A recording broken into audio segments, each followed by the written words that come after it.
అందరికీ నమస్కారమండి. ఈరోజు మనం ముందుగానే ఐపీపీబీ అకౌంట్ ఉన్న కస్టమర్కు ఆధార్ సీడింగ్ లేదా ఎన్పీసీఐ లింక్ ఏ విధంగా చేయాలో చూద్దాం.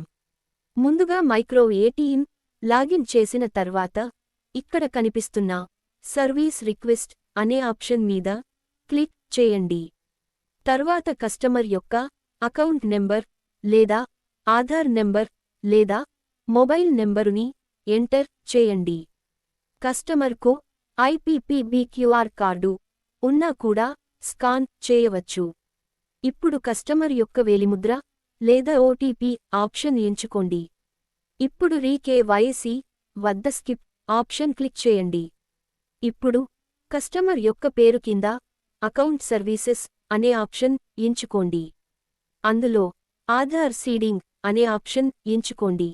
ఇక్కడ కస్టమర్కు ఆధార్ సీడింగ్ అవ్వని ఎడల నాట్ సీడెడ్ అని కనిపిస్తుంది. ముందుగా చేసిన సీడింగ్ రిజెక్ట్ అయిన ఎడల ఫెయిల్డ్ అని కనిపిస్తుంది. ఇప్పుడు యారో సింబల్ మీద క్లిక్ చేస్తే డీబీటీ మ్యాపింగ్ కన్ఫర్మేషన్ లో 2 ఆప్షన్స్ కనిపిస్తాయి.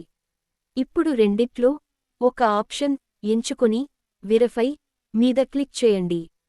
కస్టమర్ యొక్క ఫింగర్ప్రింట్ తీసుకోండి. కస్టమర్కు ఏ బ్యాంకులోనూ ఎన్పీసీఐ లేదా ఆధార్ సీడింగ్ లింకు లేనట్లయితే no existing DBT mapping proceed అని వస్తుంది. ఎస్ అనే ఆప్షన్ ఎంచుకోండి. ఇప్పుడు ఆటోమేటిక్గా ఫస్ట్ ఆప్షన్ ఎంచుకోబడి కింద Aadhaar is not available in mapper DB అని వస్తుంది. కస్టమర్కు ముందుగానే వేరే బ్యాంకులో ఎన్పీసీఐ లింక్ అయిన ఎడల రెండవ ఆప్షన్ ఎంచుకోబడి క్రింద బ్యాంకు పేరు వస్తుంది. వేరే ఏతర ఎర్రర్ వచ్చినా కస్టమర్ వేరొక వేలుతో ప్రయత్నించండి. ఇప్పుడు కన్ఫర్మ్ ఆప్షన్ మీద క్లిక్ చేయండి. ఆఖరుగా కస్టమర్ యొక్క వేలిముద్ర లేదా ఓటీపీ ఎంచుకుని ఆథెంటికేట్ చేయండి. ఆధార్ సీడింగ్ రిక్వెస్ట్ సక్సెస్ఫుల్ అని ఒక పేజీ కనిపిస్తుంది. కస్టమర్కు 24 గంటల నుండి 72 గంటల లోపు ఆధార్ సీడింగ్ కన్ఫర్మేషన్ మెసేజ్ వస్తుంది.